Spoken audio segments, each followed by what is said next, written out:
everybody. Jeff Colson, Junior Hockey Live. Hope you're all having a great night. It's been a few weeks. Christmas break, holiday break, New Year's. Happy New Year's, everybody. Let's get Bloomer on the line, too, and we'll get rolling here. What's up, Bloom? Hey, Jeff. How are you? I got to get in the frame there, don't I? I There. like your background and everything. You got some upgrades after the holidays. Not really. Just switch things around a little bit. It's the only upgrade I have is the fact that I had to replace so much equipment because of my idiotic coffee habit. Um, You got the that Michigan cup right helmet in the there. background. That's good. That's the cup. That's the one that spilled off over everything. All right, man. We got a lot to talk about. First of all, did you have a good holiday? I did. It was simple this year. We typically go to Detroit, visit all my family and things like that, but we stayed home, and that's the second time in 25 years I was able to wake up for Christmas in my own house, in my own bed. So it was nice. How about for you? 25 years old, aren't you? Just 26. Were you kidnapped as a kid? No, that's how long I've been in Chicago now. 25 years. Dude, it's a long time. I know. What age did you move there? I was a just at the very end of my freshman year, so I had about 1 month left of my So freshman you year were of high school. 19, huh? At the end of your freshman year? I was actually 17 my freshman year of college, so I'm young for my grade. Yeah. How many times That's did just you how smart I am. How many times did you repeat that grade? All right, listen, World Juniors. It's on every. Well, no, Americans don't really follow the World Juniors like the rest of the hockey world does in other countries. And I don't know why. I find it fascinating. I know you find it fascinating, but man, oh man, you got a little about it. You got just about everything you want in a tournament this year at World Juniors. Congratulations, Canada, on top. Good for you. Want to talk a little bit about what you saw? We'll talk about the different leagues and what their production was, and what their influence on the World Juniors were. I think that's important.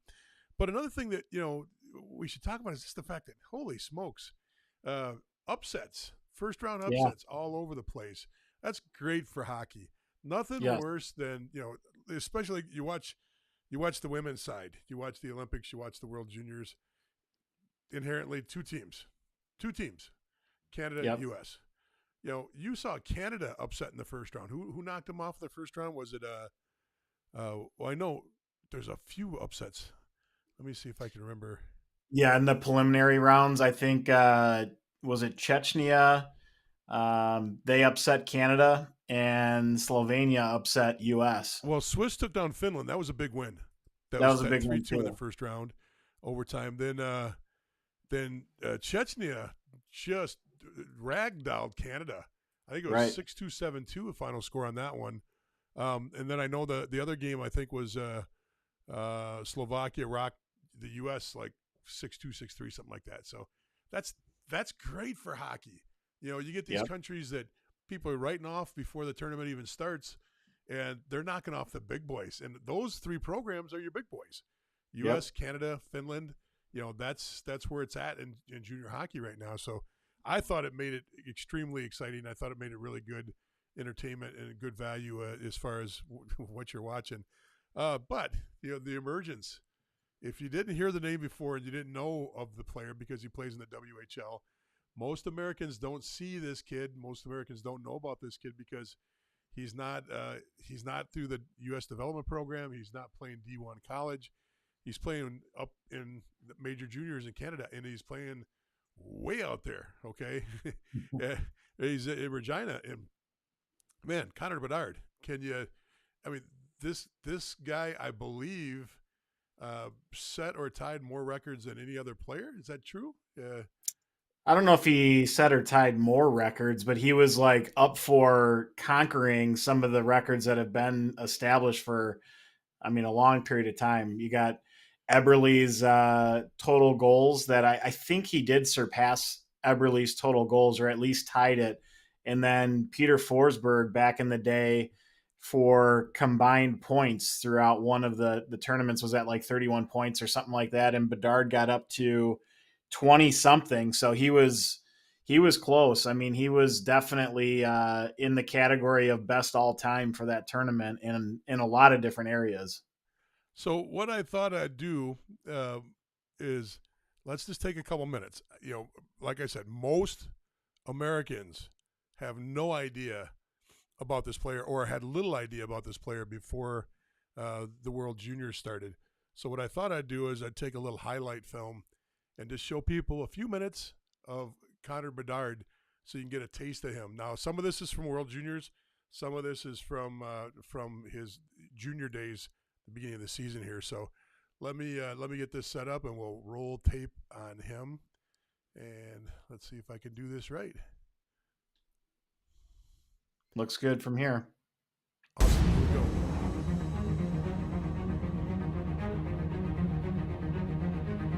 Left circle, shoots and it's blocked. Rebound, scores! Connor Bedard between his legs to tie this one up.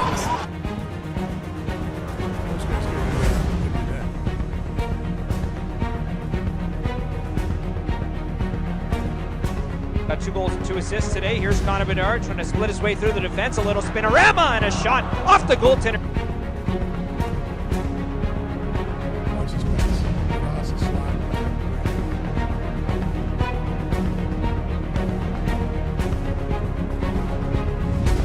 He's got 2 tonight.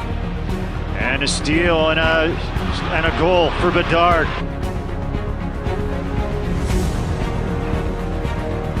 He's still leading though by 2. Bedard to bring him up for Regina. 1-on-2, step by the defenseman, and then at the deke, and he scores! Oh my! Does it get any better than that? Connor Bedard puts on a show.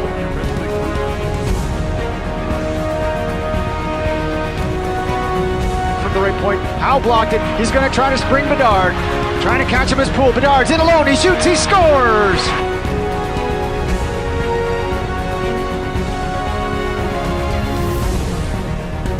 To Bedard, left circle, fakes the shot. Now he'll take the shot, scores!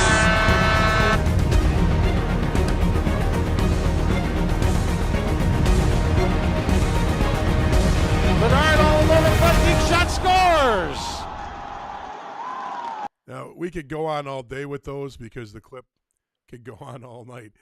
But, wow, you see special, and then you see Connor Bedard.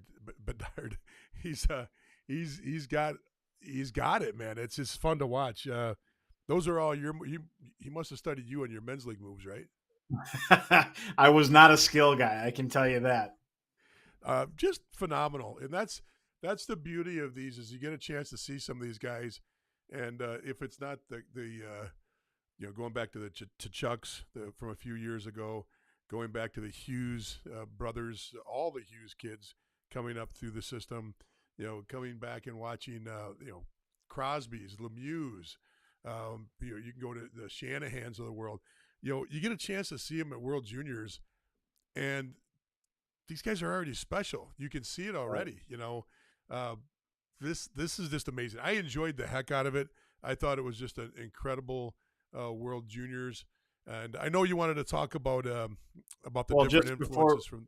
Yeah, before we go on from him, 2 things that I think is most impressive about him is he's not just content being one of the best players on the ice, right? Yep. He's wanting to be one of the best players ever or the best players in the world. So, and he shows it every game, and in every shift, he's like almost the most noticeable player out there. And honestly, there's equal talent. People think that he's just that noticeable because he is so good. They all have skills. You put these guys in practice and they're going to look very similar. It's what he does when he's out there in a game situation, asserting himself in all these different scenarios that makes him that much better. The one play that you just saw on that highlight reel, he's coming down the middle. He makes a slight move over to the left-hand side. He pulls a player with him. He fades a puck to a guy that's got his back to him, and the player turns around and goes, "Oh, here's the puck." And the player gives it back to him for a give and go. That's Gretzky-like. I mean, I hate to say it because, whoever compares a player to Gretzky, you don't do that very often. But there's very few guys just lay a puck out That's that pass that the quarterback throws that the wide receiver hasn't even made his cut yet. The wide receiver is looking to the right and he makes a fake and then he goes running over to his left or left, right. You know what I'm saying? Yeah. The bottom line is, and then all of a sudden, the receiver turns around, the ball's right there, because 2 seconds before that, the quarterback chucked it up in the air. You just don't see that stuff. I mean, that's masterful. I thought it was awesome. Yeah, the other thing I think for me, is so impressive is he's got an unbelievable shot, and he's a small player. And I think for, a lot of kids or even people, I think that aren't as, trained or technical within hockey, they think you've got to be big and strong in order to have a good shot. And it's all about technique. And he's the perfect example of somebody who's got a small frame. And even when he was a younger kid, now he's starting to, get a little bit more bulky and some size and muscle to him. But even when he was a younger kid, he could wire the puck. And it's all because he practices his shot. And, I'm sure that kid is shooting pucks even now that he's, probably a lot busier with all the things he does. I guarantee you he's still shooting pucks every day and shooting pucks off the ice and things like that, just kind of improving his craft. But, man, he can get it off fast, and it is a BB that he's firing. And that alone is, if you were watching him warming up and you saw him put a puck top corner, you're going to be like, wow, it's special. That shot is special. I have yet to see him play live. You and I, because of the level we work at, we don't really recruit or try to get players from the major junior leagues, the 3 junior leagues in Canada. We have a real good understanding of North American junior hockey outside of the World Juniors, and outside, I should say, major junior hockey. And so many of these kids came from the major junior ranks on all the squads, but we at the USHL level, at the NAL level, there was significant influence, and we're going to talk about that a little bit. Let's say hi to Frank. Frank's watching us. Has a grandson playing for the Notre Dame Hounds up in Saskatchewan. Okay, that's a great program. Yeah, you go up. You start in Detroit, and you drive north. Once you get past Sault Ste. Marie, you turn left, and then you drive until you cannot drive any further, and you'll get to where he's at. That's a little bit frigid. What I say about Saskatchewan is that's where your tires get square. You park overnight. The tires freeze flat on the bottom. And then for the next hour when you're driving on the highway, when you're up there as a coach trying to watch all these games, you're going ka-thunk, ka-thunk, and then finally they warm up enough where the flat spot goes away. So a little cold up there. Thanks so much, Frank, for coming on.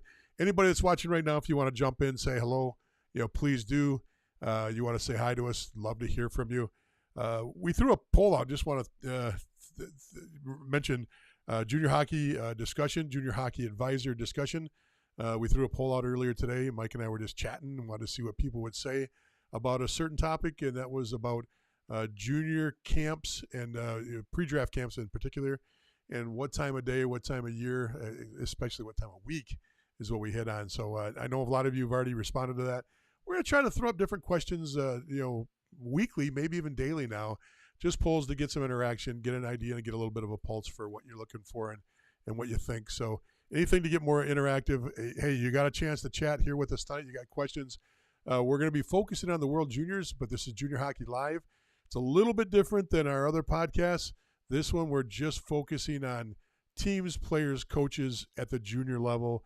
Our other broadcasts get into more about how you evolve into a junior player. So a little bit different subject tonight. I hope you enjoy it. I'm here for the eye candy. Mike's got all the answers. Mike's got all the information. I just try to look good for the camera and keep us going with the sex appeal. That's my job, sex appeal. Okay. All right. So listen, let me pull up another screen again, Mike, and then let's discuss this. Here is the USHL.com and the World Junior Championship of 35 current or former USHL players. And it breaks it down a little bit. And I figured you'd take the lead on discussing it. I just brought the screen up for some information. Yeah, if you can blow it up, a little bit further, it's easier for kids, everyone to read. Yep. But you can see a lot, and the bulk of these players are older that are on that U20 team, so they already are kind of on their way out of junior hockey. But you can see there's quite a few players that had made their way through the USHL, whether it be from the National Team Development Program or some of these other teams. Chicago Steel, I know, had quite a few representatives on there. Tri-City had a few. But it's good to see, obviously, the development from within that league. There used to be, kind of a story behind the U.S. program only taking the kids that played for the NTTP. And now you can see they are starting to bring some of the USHL kids in and getting them mixed in with the kids that did play for the National Team Development Program. But, some really high-level players, you're looking here at Adam Fantilli. He's going to be probably at worst a top 5 pick in this next draft. At best, probably the second player drafted underneath Connor Bedard. He came through the Chicago Steel program. I know we've talked about him in the past in a previous podcast, but he was one of the difference makers for Canada. And you see, the U.S. program, quite a few guys here, not only from the national program, but like I mentioned, you got Jack Pearl. He's from Fargo, Middlestad. A lot of these guys are just recently out of the USHL, and they're either now playing for their college team, which again, now hopefully some people had watched the World Juniors and started to like some of these players, and then now it translates to maybe watching them play in college. But Ufko, I don't know if you watched US play throughout the weekend, but that's a kid that I saw when he was playing for the Chicago Steel. He was an undersized kid. He always skated well. Right. I was so impressed with how he played for Team USA, just the way he's able to maneuver in the offensive blue line and, create opportunities for his forwards or get pucks to the net. I honestly did not know that he would project to be that high level of a player. And, again, we see these kids sometimes when they're 14, 15, 16, 17. Yep. And, now you're looking at them where they're 19 and 20, and there's already a significant increase in their development. And sometimes that's maturity. It's, their body's transitioning and whatnot. And some of it is just the development that they've got from whatever program they've been skating in. And if we're going to highlight a couple kids, Ufko to me he was so noticeably better than what I expected him to be when I saw him at 14 or 15 years old, that, it's one of those where it's like, that's awesome. Good to see. Nice job with all the hard work he's put in to be able to do that at the highest level. If I'm not mistaken on Ufko, let's just use Elite Prospects. I'm going to pull him up here in the background while we're talking about him. UFKO? Yes. Yeah. So if I pull up Ufko, let's get him on the screen here so everybody gets a chance to see. We know he was hang on. There we go. I can expand it out there a little so you can get the information on him. So UMass NCAA, he's unsigned Nashville Predators rights. He was a 4th-round pick. Go down and look at his background. This is played U14s at Mid-Fairfield, New North Jersey Avalanche when that was before there was a little bit of a shift. North Jersey Avalanche at the 16 level was a powerhouse. That specific team right there was a powerhouse. 18-19 year, went right to the Steel, then a couple years playing in the NCAA, and just a phenomenal player. So, but even look at the difference between his first year with the Steel and his second year. Yeah, I mean, absolutely. He had an explosion of points, and it's like, again, he was a little undersized from his frame standpoint. He's still like a smaller player. Well, remember this kid turns 20 in May, so he's still a 19-year-old, and which means he's an 03. This is his swan song year, this year or next year. But to look at these numbers, that's great. That's awesome to see what he's doing. But take a look. You talk about the international play, and you talk about players, and where they were. This is an 03, but you hear me talk about this, especially on the other broadcast. The importance of these other tournaments. You can track a lot of these kids. Back to this Brick Invitational. How old are the kids in the Brick? They're 9. They're 9. But, this kid played in the Brick. He played in the Quebec tournament, and I believe that year Mid-Fairfield was a really good program. He wasn't putting up numbers there. He played in the All-American Prospects. That's the World Select International, or whatever that's called. I think that's the Philly tournament. Then he's been a part of USA Hockey. It's important to understand that people can say late bloomer all they want, but if you look at the amount of these players in the World Juniors, they can track their roots back to some of these tournaments. They've been playing high-level hockey for a very, very long time. They didn't, I don't believe in late bloomers. I just don't. I'm not making fun of your name. There's no correlation between the two. But you either are a late worker or you're a late grower, okay? And you've heard me say it before, Mike. Scottie Pippen, you'd never know who Scottie Pippen was if he didn't grow a foot, while he was in college. He was the team manager. He grew a foot, okay? Michael Jordan got cut as a sophomore. What people forget to tell you, when he got cut, he was like 5'9". By the time his junior year came around, he was 6'4", 6'5". Big difference between being 5'9" and being super skilled and being 6'5" and being super skilled. There's a good chance we'd have never heard of Michael Jordan, and they played with Dennis Rodman. Once again, here's another guy that grew a foot and went through the community college route because he wasn't a good athlete. He grew really big. I shouldn't say he wasn't a good athlete. He wasn't a good basketball player. And all of a sudden he grew a foot, and then he found out, hey, I can do one thing really good in basketball. Mm-hmm. But my point there is they all were late growers. So you either are a late grower or a late worker. This magical thing where, you figured it out. You figured it out because you work hard at it or you grow. So you can be super skilled all the way up and then grow into a superstar, or you can be a guy that just starts working harder than everybody else and move into that too. So that's the way I see it. I don't know if you agree with me, Mike, or not, but it doesn't matter. I've got the button here. So yeah, you can mute me. I do agree. I think there's a lot of instances in I don't think I'm sharing the Chicago Steel secret sauce, but you can just track that they're typically going to take a smaller, whether it be in height or even in weight, a smaller player with a ton of skill that a lot of teams overlook, and they'll let them kind of marinate for a while. And then by the time they're ready to play for their team, they're these unbelievable players that you're like, man, how the heck did they keep getting these guys?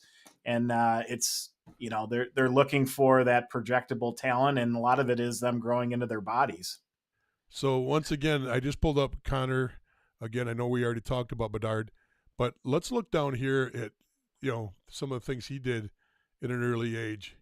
Once again, what's that tournament for 9-year-olds? The Brick. The Brick. There it is. The Quebec Pee Wee International Tournament. That's incredible. You're playing in front of NHL-sized crowds there. He's got the World Selects. He actually played. This is rare. This is rare. You rarely see a kid play 2 years in the Quebec tournament. That's rare. Then he did the World Select Invitational a few times. So these are events that playing in that Brick is special. I think they only bring 6 or 8 teams in by region. Canada and United States by region, and you either make one of those rosters or you don't. So it's pretty prestigious. And the Quebec, if you're playing in the top division of the Quebec tournament, that's just special because that's treated very similar to the way we treat the World Series, the Little League World Series. Major coverage by a network. Real announcers, real color announcers. Interviews with people going on, the whole gamut. That's exactly what happens at the Quebec tournament. It's nationally broadcast in Canada, and it's a lot of fun. If you ever get a chance to go up to it, even if you don't have a kid playing in it, it's an unbelievably great experience if you can get in the doors for the finals.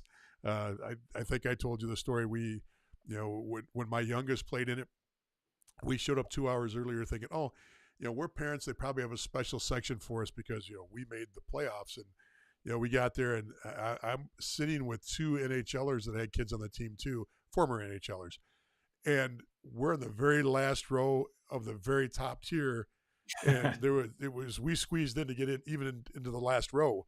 We're on the cinder blocks in the back row there, So, but if you get a chance, that's incredible, and you have a lot of fun. Before we move on, Mike, let's say hi to a couple people that just popped on. We've got Viper Shark 66 jumped on. I'm going to put this on there because I think that's pretty. Lethbridge Hurricane Scout. Love the show, guys. Good to see that here. Facebook user Amherst Mast here. Good.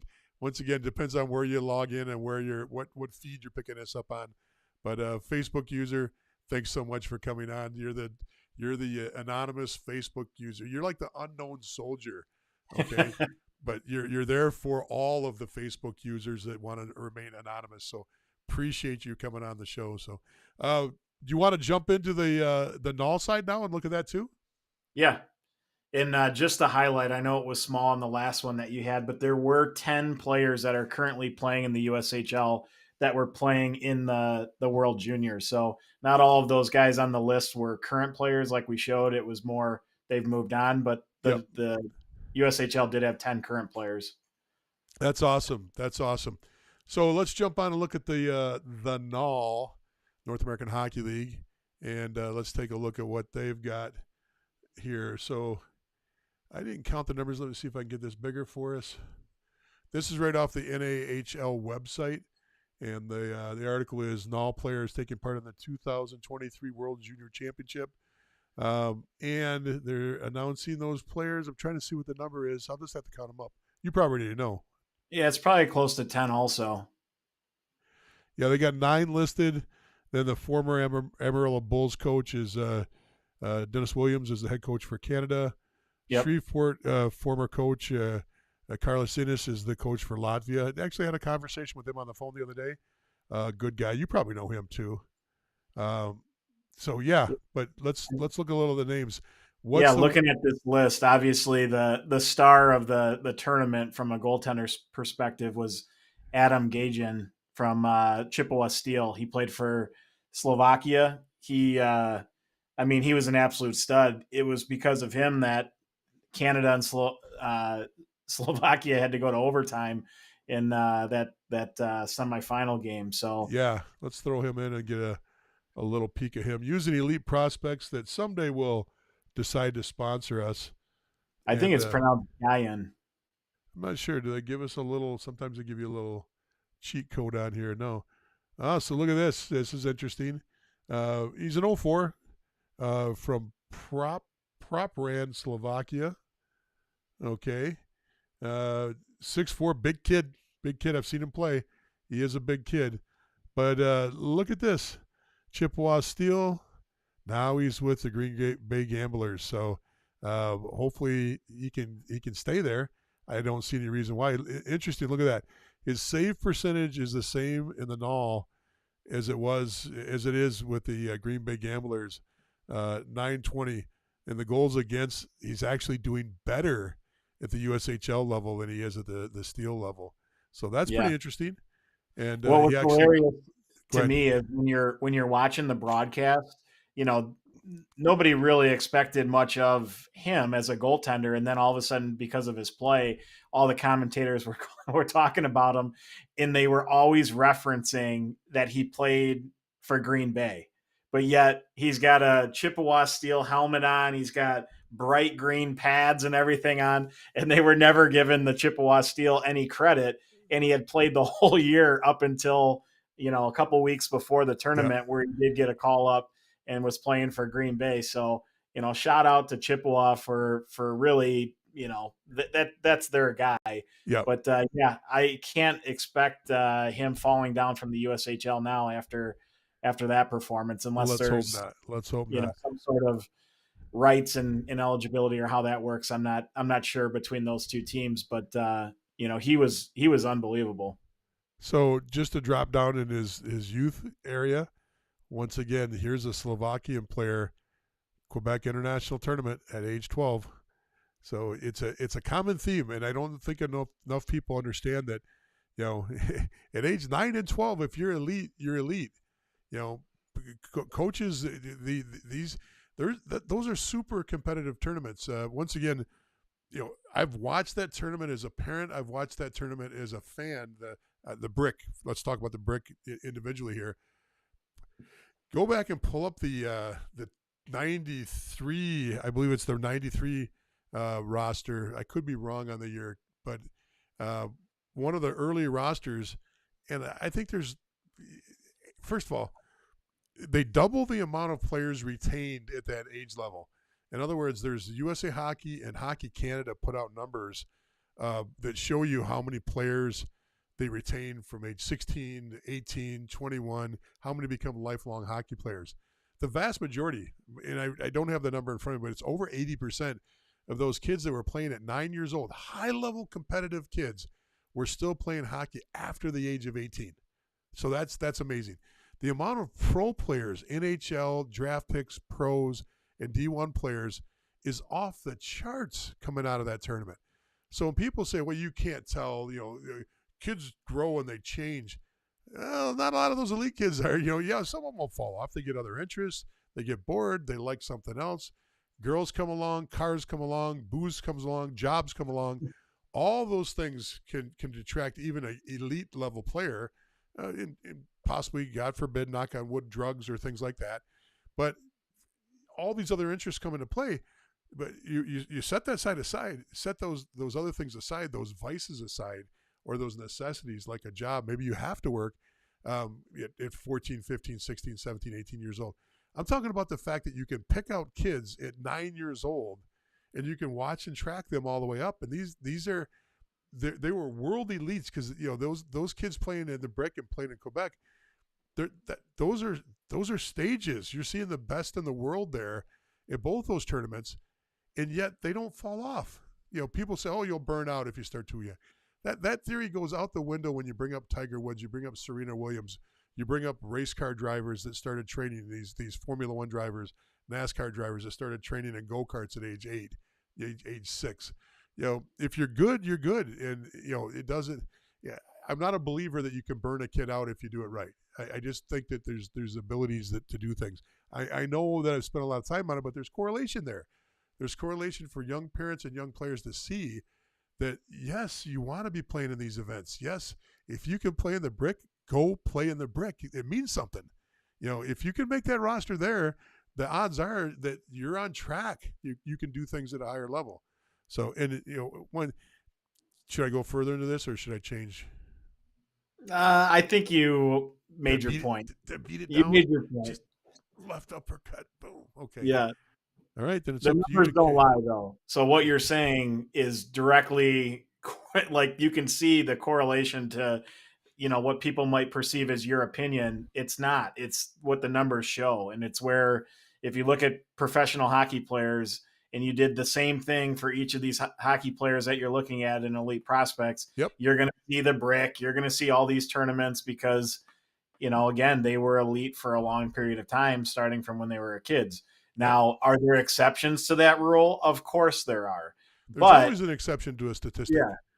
There's always an exception. But do you want to be if I'm sitting there and I'm a parent and I've got an 8-year-old kid that's really talented, do I sit down and go, I can map out a direction that the vast majority of players that are successful go this way? Or could I say, you know what? By golly, I'm going to be the exception. We're going to move out in the woods. He's going to skate on a pond by himself. And he's good enough, they will come find him. Because that's that myth that everybody says, if they're good enough, they'll find you. So let me go to that route. Let me go to the less than 1% route, and let's chase that dream that way. It doesn't make sense. You follow the path that seems to work the best. Now, not every family can do that, and not every opportunity is there. And sometimes you got to mix and match your path and change things up. But my only point on this whole thing is statistics don't lie. And you can find a different path, and sometimes you have to take it, but why not take the path that is proven? The Brick has people looking at players already that are D1 guys, that are NHL guys, that are junior guys, and they're taking note of players. And that might not be their first priority. It's not like Edmonton Oilers send out a staff of 5 to write down stats on every kid that's 9 years old at the Brick. But I'll tell you what, if somebody stands out at the Brick, everybody's taking note of them in the hockey world. If somebody really comes along that's just tearing it up, yeah, you're going to get noticed. That's the first time you end up on a lot of people's radar. Absolutely. Hey, what else? You got the show. I'm just here for the good looks. Well, I'll pose the question to you. What was, if you look at the whole World Juniors, the whole, month of hockey that it was, what were some of your takeaways? I had some of my own that I saw that I could kind of encompass the whole weekend, or the whole, event, I guess is the best way to describe it, that I saw from it. But what was yours? There's several areas. One, of course, Bedard. I mean, it seemed like every time I turned on the TV to either watch something live or to catch up, watch some YouTube highlights, it was him. It was just, he was all over the place. And you watch the games he was in, every time he was on the ice, your eyes just gravitate to see what he's going to do. And it's hard because, watching games on TV, you don't always get the same sense that you would when you see a kid like that live. So that was one. I think that was huge. I'm a huge fan of the upsets. I was really hoping that we'd see a real Cinderella in the finals, and maybe two teams that never make it. It would have been fun to see two teams that usually battle for regulation. Is that how you say? Is it regulation where they got to fight at the bottom there? Yep. It'd be nice to see some of those teams keep the streak going, kind of like the 1980 Olympics. But we got a taste of it. We got that first round gave us, everybody was on their heels thinking, oh my gosh, U.S. and Canada, they're going down early in this, and what's wrong here? And you had a lot of pundits out there just pounding away on the fact that all the three big boys are done. So that was fun. I mean, I really did like seeing the upsets, and and the thing I probably questioned the most from this, and this is getting on the technical side, is, do we really go about it to win if you're the U.S.? Are we putting the right people in the right context? Now, if we talk about the coaching staff, those guys are great coaches. They're phenomenal coaches, and I was looking at that and I was thinking, okay, you take the U.S. team here, and I'm pulling up the data as I'm looking at it here. There is absolutely nothing wrong with that roster. It's a matter of flavor on the last 4 or 5 kids, what you like and who you like. But are we putting a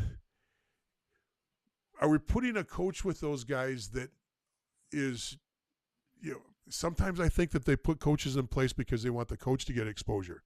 Sometimes I think that they put these guys in place because they understand juniors. But you're dealing with a little bit of a different. This is like herding cats when you got all these super elite players, and a lot of them have the national development program background. And who the background of the head coach this year, was he a national development coach at one point? I'm not sure. I know he's coaching college right now. He was Quinnipiac's head coach. Right.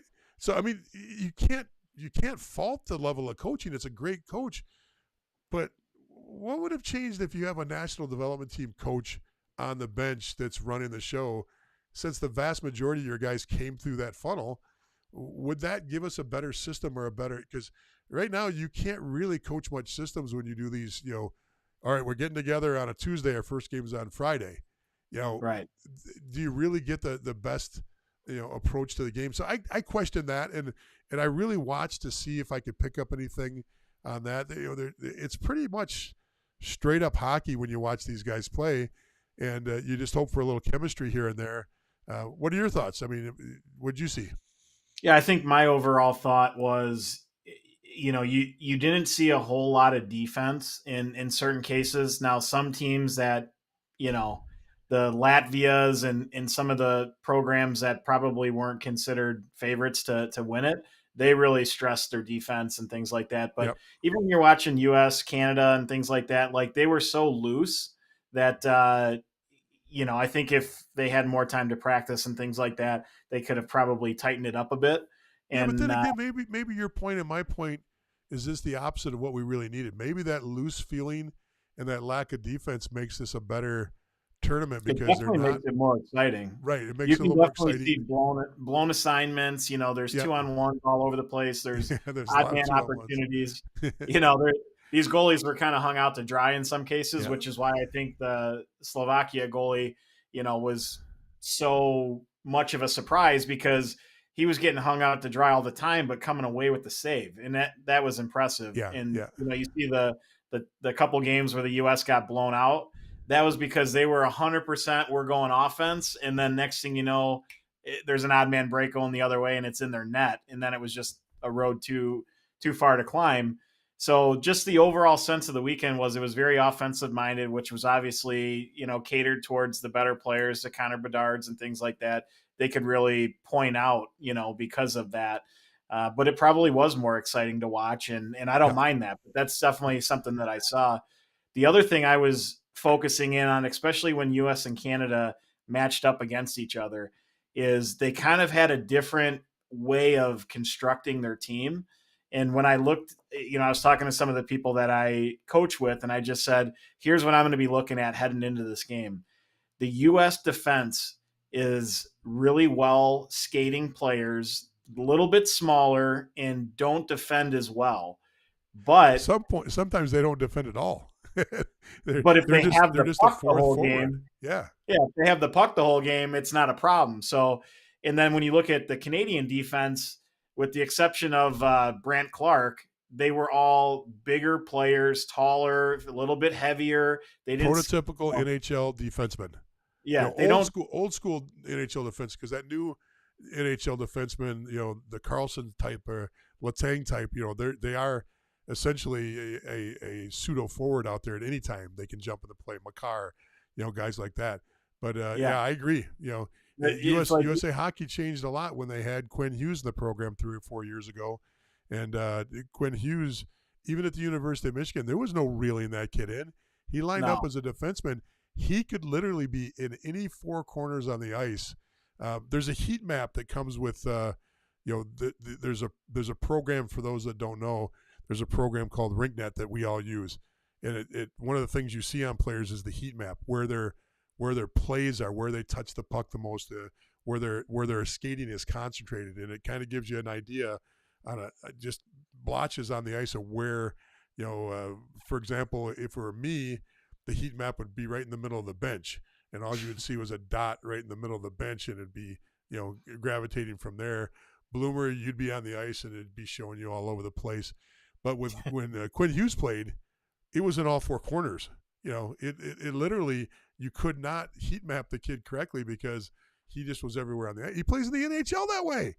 That's not considered Makar. You just won a Stanley Cup. This kid should not be doing what he's doing, but you never know when he's going to be on the rush and jumping in. It reminds me of the old Soviet system, where it was 5 players, and I just hope that the NHL starts getting rid of old school, good old boy ways and adds more of that fun to the game. Because when they play that a little bit more open style, but we're not regimented to positions, we're regimented to making a play. And if it's right for me to jump in, one of the things I used to say as a coach all the time, you just absolutely, don't let my rules get in the way of good hockey. I tell my players, okay, here's our system, but don't let my rules, don't let me be in the way of making a great play. Meaning, it's pretty simple. I got to tell you a story. Can I tell you a story? Do you have time for a story? I think you've been telling stories. They just go from one to the next, but continue. I don't even know what to say on that because this is my first true story of the night. So I'm coaching this team, and I've got this kid. We had a break. We had 2 weeks that we had no games, and we have this break, and we've got one of the best teams we're going to face all year coming up, and they're ranked. They're like number 3 in the nation, and we've got this game coming up, and we're not good. We're not a good team.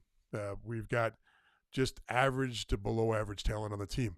So knowing this game's come up, I decided I want to get this game deep into the third, and if we can stay close deep into the third, maybe we'll have a chance. So I'm not a big dump and change guy, but we went to a dump and change style, and we just hung back, and we ran a middle trap, meaning we kept all 5 players in the middle of the ice, and we just forced everything to the wall. They get the puck in our zone. We manned up and just chipped it out and changed. We really didn't try to 3-2 in the third period. 3-2 in the third period. We're close. We should not have been within 6 goals of this team. It's 3-2 in the third period. I got this kid on the team. His name's Josh. Josh is probably 35, 40 years old now. Josh was lightning fast. He's on the point. They take a slap shot, hits him in a shin pad. Boom, he explodes. He's at their far blue line with the puck, before they're even turning around getting out of our zone. He's between the red line and the blue line. Guess what Josh does? Dumps and changes. He dumps and changes. And that's my fault as a coach. And that's why every single team, I'm telling you, every single team, college team, junior team, I don't care if I'm coaching squirts, girls, boys, whatever, I tell them the same thing. Don't let my dumb system get in the way of your good hockey, because that should have been a goal. We would have rocked the world. That would have been the 80 Olympics all over again. You know, we would have made national news. They'd have been talking about that team for ages. But no, he dumped and changed. I don't know who wanted to kill him more. One player in your whole career that actually listened to you.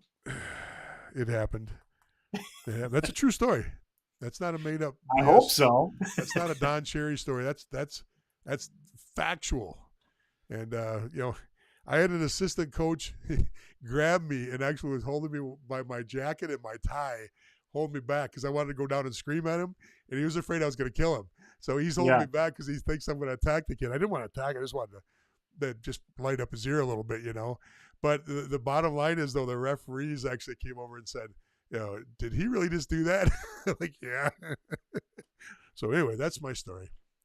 How did that correlate into what the conversation was? The way you kind of navigate your way through anything is a mystery to us all. There was a correlation there. It was about system play. Yeah, we were talking about the U.S. being a little bit different in the way that they put together their D-corps compared to Canada. And my whole point is the way the Canadians were built. They had big defensemen. You know, when I say they can't skate, it's in relation to like how U.S.'s D could skate. They all can skate. Right. They'll probably all be in the NHL. They're wonderful players. They're going to be high up level players, but they're all elite. But their responsibility was to defend and then get the puck up to the forwards. And you know, they had a couple D, like I said, Brant Clark and Korchinski, who's going to be a good player that Chicago drafted. They've got a little bit more offensive creativity that they can get up into the play and things like that.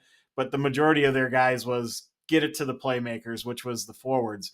Whereas the U.S., their D in some cases were trying to be the playmakers, and that's really difficult to do. And you know, so again, my point was, if the U.S. has the puck for the majority of the game, this style is going to work, and if not, it's going to be very difficult. So when the game first started and the U.S. went up by 2 goals and everything looked like it was great, the U.S. actually was taking control.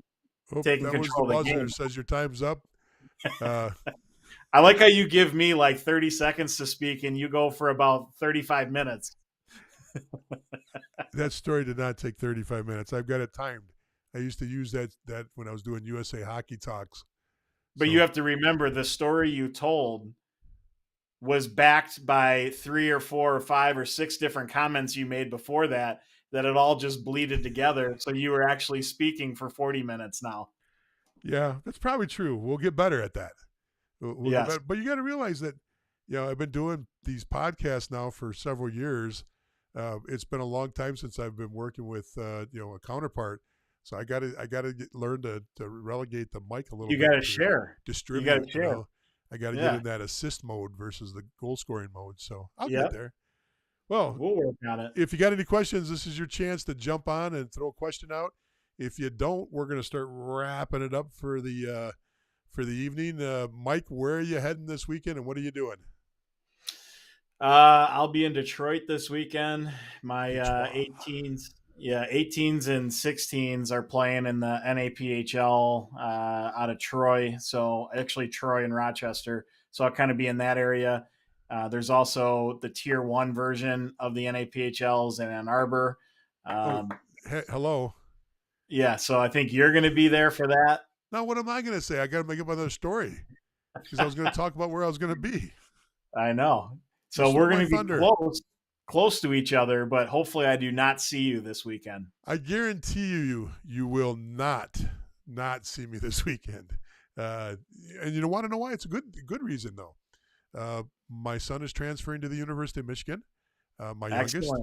And so he will be joining his father, his mother, and his older sister and going to the University of Michigan. So when I'm not in Ann Arbor to scout this weekend, we're going to be looking at the campus. Even though he's been there multiple times, we're going to be looking at it through a different lens, because now he's got to pay attention. He doesn't go, yeah, right, Dad. Well, yeah, sure, that's the building where you did this, or that's the building where you had, because I got stories for him too, But Yes. now he's got to listen to him because it makes sense to him. He's going to try to put it all together. So how different is the campus, though, from when you went there to what it looks like today? Because I know a lot is similar, but there's got to be a lot of change too. There is, but nothing earth-shattering. I mean, it's still, the major, things are the major things. I mean, obviously, the big house, that's the major, attraction for visitors, for any kind of people that are coming there to see it and to be just fans of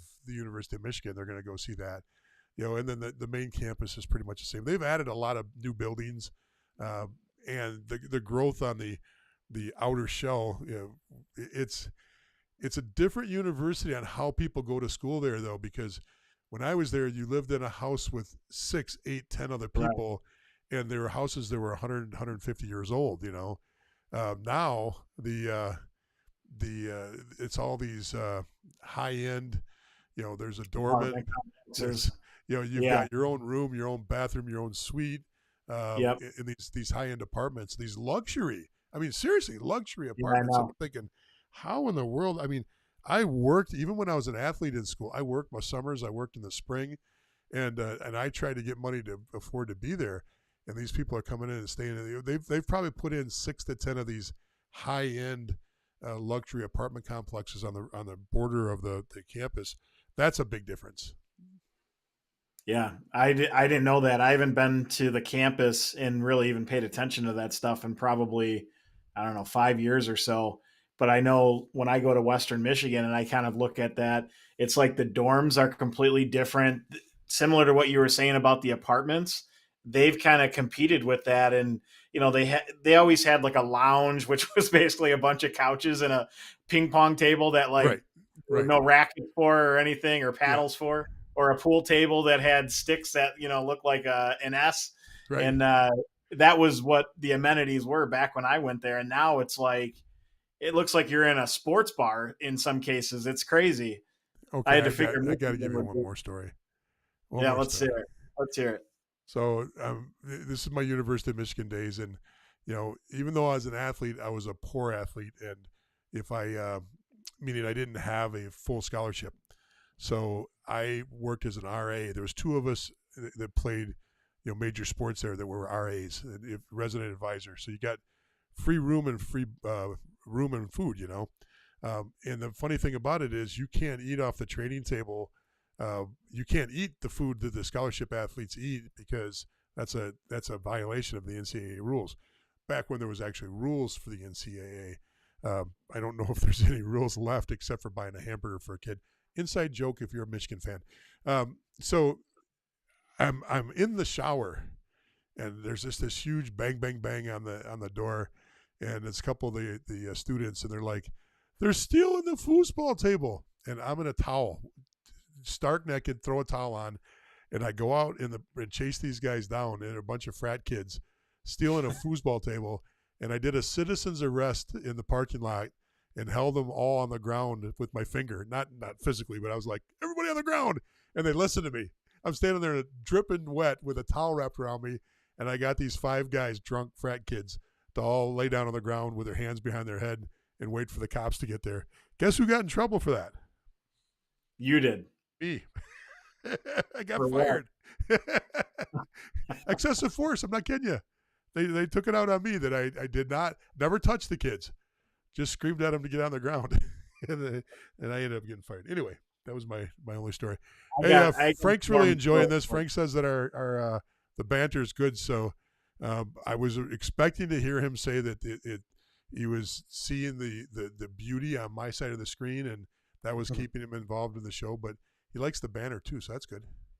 Yeah, I get a funny dorm story from my experience at school. Oh, we're out of time. That I think you'll get a kick out of. So I used to basically, I just roomed in any dorm, right? I didn't have any like friend that I roomed with or anything like that. But I noticed, Yeah, I noticed there was a bunch of kids I went to high school with in Detroit before I moved over, and I just didn't realize they were also going to Western Michigan. So I would hang out at their dorm all the time. I almost never even slept in my own dorm. And I was talking to one of my buddies on the phone, and this was back before cell phones or whatever. So I'm literally against the wall talking on the phone, and the smoke alarm was going off like a fire drill. And they constantly were doing these periodically for every month. And in many cases, no one paid attention to them. We didn't go for it or whatever. And this was at like 2:30 in the morning. So I'm on the phone, and it's going off, and it just keeps going off and everything. And my buddy's on the phone being like, do you have to go? Like, what's going on? And I'm like, no, these things are going off all the time. And he's like, well, it's not turning off. Don't you think you should do something? Like, go. I open the curtain and I look out, and there's flames just shooting up the window. And I was on the 5th floor, and there was flames from like the 1st floor just ripping up the wall. So finally I was like, oh my God. And there was like 6 or 7 other people in the room, because everyone's like playing video games or doing something. And I'm like, guys, look at this. I open it up, and there's literally, I just opened the curtain, and you can see the flames all the way up through the window. So we opened the door, and we're all like trying to leave. And literally the whole hallway is smoked. You're trying to get down the stairs. The whole dorm, the whole first, second, all the way up, everything was just burnt to a crisp. So there's like they call it the Bronco Mall, which was like where the McDonald's and all this other stuff was. So we're all meeting there. The RA from that dorm has me included in their roll call because I'm always there. So they do all their roll call and everything. So I thought it was the coolest experience that like this happened. We all got out. No one got hurt. The only downside was I had all my books and everything in that room, and they wouldn't let anyone back in because most of it got charred. And because all those kids actually lived in that dorm, all of their classes got extensions, and the teachers were really cool about it. And I had to be like, I'm not in that dorm, but I was at that dorm, and I don't have any of my stuff. And none of my teachers believed me. They thought I was using it as an excuse. So I had to try to figure out how to do all of my homework and everything with no books or any of that information for about a month, because they wouldn't let you go back in and get any of that stuff. Okay, 2 things, and this is important. 2 things. 1, although my stories went on for 35 minutes, they didn't feel like 60 minutes. Okay, that's number 1. To you. That's number 1. Number 2, you don't get street cred for saying I was from Detroit. Okay, you were a Lakeshore kid. That's Topsiders, and you had your little popped collar on your little logo shirt. Right. You were from the shore, Lakeshore, St. Clair Shores. Okay, yeah. No street cred for St. Clair Shores. You know, nobody believes you're from the hood when you got a pop. You probably wore 2 Izods back in the day, and you popped the collar on both of them. I never figured that out, but you know, that whole look, that Grosse Pointe look of wearing 2 Izod shirts on top of each other, different colors, so you could pop the collars on them. So no street cred from Detroit. True or false? You lived in St. Clair Shores just as I did. South St. Clair Shores. But who lived closer to Grosse Pointe, you or I? Yeah, but I was closer to Detroit too, though. No. 9 Mile, man. You were separated by one of the most wealthiest areas in all of Michigan. Yeah, but don't forget, you know, what do they call the movie? 8 Mile, not 13 Mile. Okay, you were way up there. I was at 9 Mile, man. I'm one mile from that hood. Yeah. Oh my God. But back in your day, that's the rockin' time of the Detroit, right? The 50s. That was one of the heyday. That was like the hay time for. Yeah. That was. I worked directly for Henry Ford, the first. Yeah, no. In the Hudson building. That's right, in the Hudson building. Helped build Kobo, you know. Yeah. All right, we're done being silly. Hey, everybody, thanks so much for coming on tonight. Once again, we're both in Detroit this weekend. Me coming in from New York, Bloomer coming in from Chicago. Bloomer's in Troy, so if you see him, come up and say hi. I will be in Ann Arbor. I don't even know. If I get the cube, I don't even know where I'm at. But I'm in Ann Arbor. So if you see me at the rinks, I'll be glad to sit and chat with you and talk a little hockey. And we'll be on next week, and we'll find some other nonsense in the junior hockey world to talk about live. Thank you so much. Take care, everyone.